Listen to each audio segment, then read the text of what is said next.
Have you ever felt kind of stuck, believing that, well, what you see around you is basically all there is? But what if reality isn't just this fixed thing out there? What if it's more like a canvas and you're painting it with your own beliefs? Yeah, that's a great way to put it. Today, we're doing a deep dive into exactly that idea. It's a concept that can really shift things. You'll see it when you believe it. That's right. And our source for this exploration is a really insightful book with that exact title, You'll See It When You Believe It, The Way to Your Personal Transformation. It's by the late Dr. Wayne W. Dyer. Right, Wayne Dyer. Published back in '89, I think. Yeah, 1989 originally. And, its message got even wider reach with an Arabic translation from Juror Bookstore in 2004. Okay, so our mission today is to unpack this. How our inner world, our thoughts, our beliefs, doesn't just mirror reality, but actually shapes it. Actively shapes it, yeah. Leading towards personal transformation. And hopefully discovering how shifting that perspective, that belief, can open up possibilities you maybe never even thought were there. Precisely. Let's get into it. Okay, so this core idea, you'll see it when you believe it. It's catchy, but it's not about literal eyesight, is it? No, not at all. It's really about manifestation. That's the key word here. Manifestation, okay. Meaning your internal state, your beliefs, your thoughts, they can actually bring about external events or conditions in your life. It really flips the script on the usual idea that we just react to the world. So instead of reacting, we're creating. We're creating, yeah. The argument is that your inner world actively builds the reality you experience. Right. And it's not just wishful thinking. It sounds more active than that. Much more active. And for Dr. Dyer, this wasn't just some abstract theory he cooked up. His own life story is maybe the most compelling evidence for it. Ah, right. His own journey. Exactly. He really lived this principle. Born in 1940, he had a really tough childhood. Yeah, I read about that. Abusive father, poverty. Poverty, even trouble with the law. But then there was this pivotal moment for him in 1974. He was visiting his deceased father's grave down in Mississippi. And he describes having this incredibly profound, deeply spiritual experience, feeling a connection with his father's spirit. Wow. That sounds intense. And, that makes me wonder, how important is that level of certainty, that deep conviction he must have felt? Does Dyer suggest a casual belief isn't enough to make you see it? That's a really sharp question. And yeah, I think that moment was so transformative because it wasn't fleeting. It wasn't casual. Okay. It completely changed his life's direction. He went from being a, secure university professor to stepping into writing and public speaking, became this huge figure in self-development. That profound internal shift, that belief born from his experience became the engine for his external actions. So he didn't just talk the talk. He walked the walk, absolutely. Yeah. His transformation wasn't just career-wise, it went into everything, relationships, diet, exercise. Yeah, the diet thing too. He got a red meat, sugar, all that stuff, right? Yeah. He did. Really cleaned up his physical habits, demonstrating that these principles weren't just ideas, but a way of living, a lived reality. Okay, so that ties into understanding transformation beyond just the physical body then. Exactly. The book makes a clear distinction. It defines your physical being, your body, bones, blood, organs as the sort of temporary center for transformation. The hardware, maybe? Kind of, yeah. The visible part. Yeah. But it stresses that this isn't the whole you. So there's more to it. Much more. It introduces this concept of the greater self, or the spiritual being, something that exists beyond the physical form. Okay. Think of it like this. Your thoughts, your consciousness, your spiritual awareness, they operate outside the purely physical realm. They aren't limited by the body. So the book's goal is to guide you away from identifying only as that physical being. Precisely. To recognize that greater self. And the book gives characteristics of what this personal transformation looks like when you start living from that space. What are some of those? Well, things like moving beyond thinking that's just stuck in your past experiences. Developing a real capacity to enjoy every moment. Every moment. That's ambitious. It is. Also, freedom from judging others, which is huge. Absence of anxiety. Building strong self-esteem. Okay. Feeling genuinely satisfied with your interactions with people, with nature, and interestingly, experiencing continuous smiles. Continuous smiles. I mean, that sounds lovely, but how does he square that with life? Bad days happen, challenges arise. Is it about pretending things are fine or something deeper? Oh, definitely deeper. It's not about pretending or avoiding discomfort. It's about transforming your relationship with it, your internal response. Okay, shifting the response. Exactly. And the book offers practical ways to work towards this, like embracing unconventional thinking. You're getting out of mental ruts. Yeah. And consciously stopping that habit of defining yourself only by external stuff, your job, how much money you have, your age, what you've achieved. All the labels we stick on ourselves. Right. It also really pushes making a conscious daily effort to listen to your inner guidance, that intuition. Mm-hmm. Meditation and self-reflection are presented as key tools for that.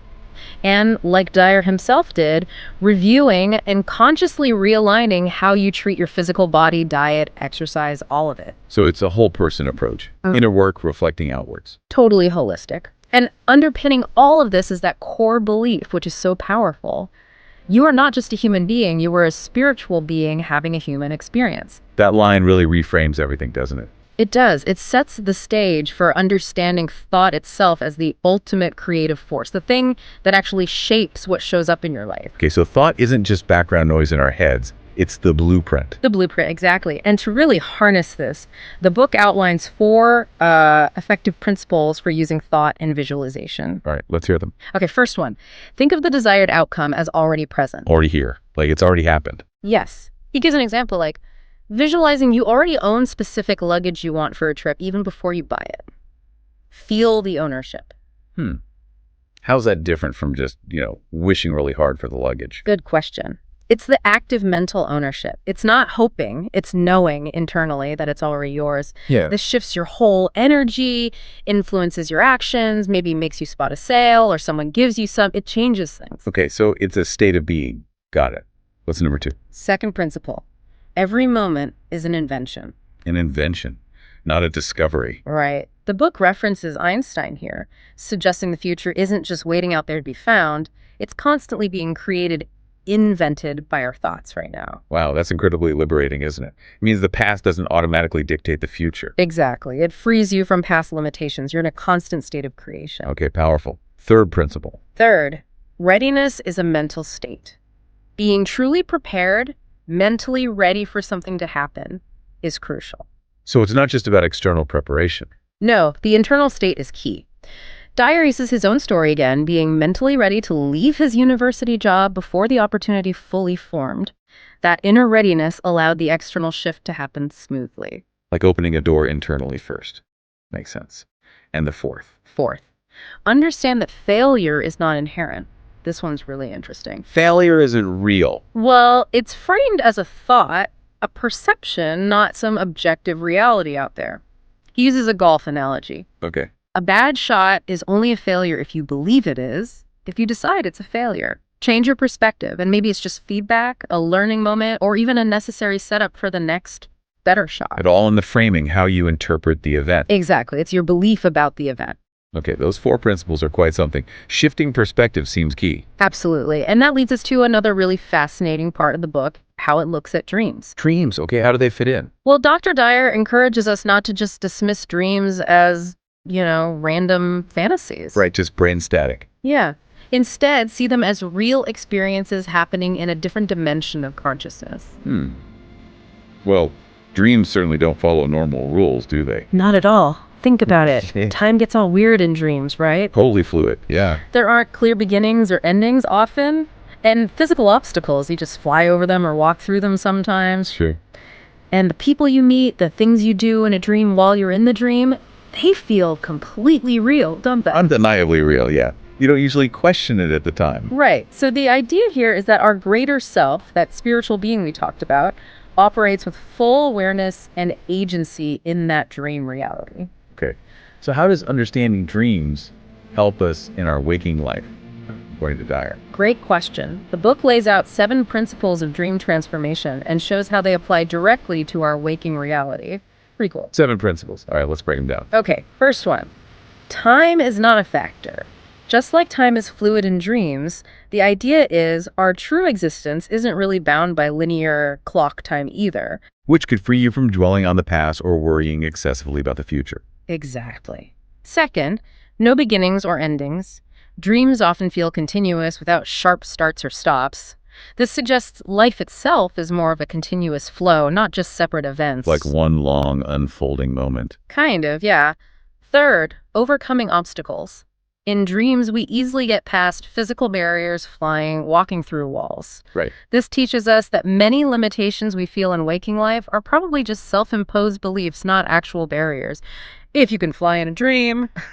What's stopping you from tackling something impossible while awake, perhaps? Mhm. Interesting. Okay, fourth. Fourth, and this one's maybe the most profound. Yeah. You create it all. In your dream, you are the undisputed creator. Everything comes from your consciousness. The whole world, the characters, the plot. Everything. And this mirrors the creative power you also have in your waking reality, according to this philosophy. A fifth principle.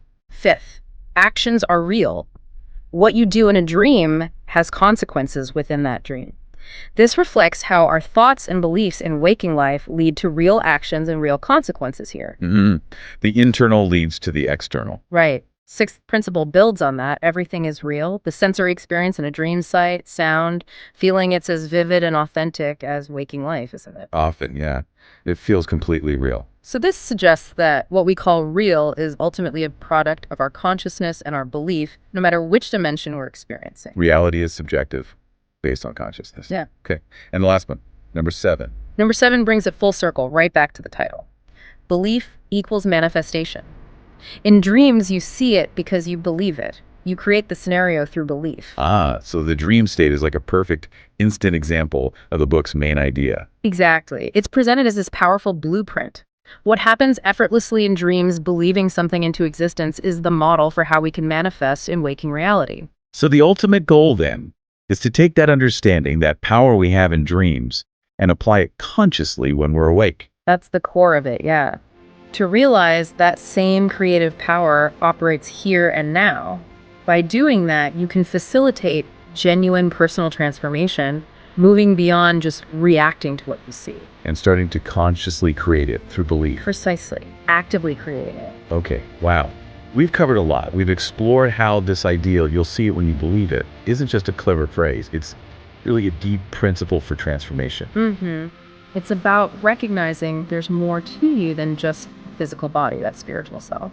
Understanding thought as this incredibly potent creative force. And even learning from dreams is fascinating, seeing them as a reflection of our own creative power. Yeah, the sources really hammer home that you have this ability, this power to shift your focus, to move from being defined by external circumstances. To being guided by your internal state, your beliefs. Right. To move beyond limits you might have just accepted before, simply by changing what you choose to believe is possible. So, as you, our listener, go about your day, and pause and think about this.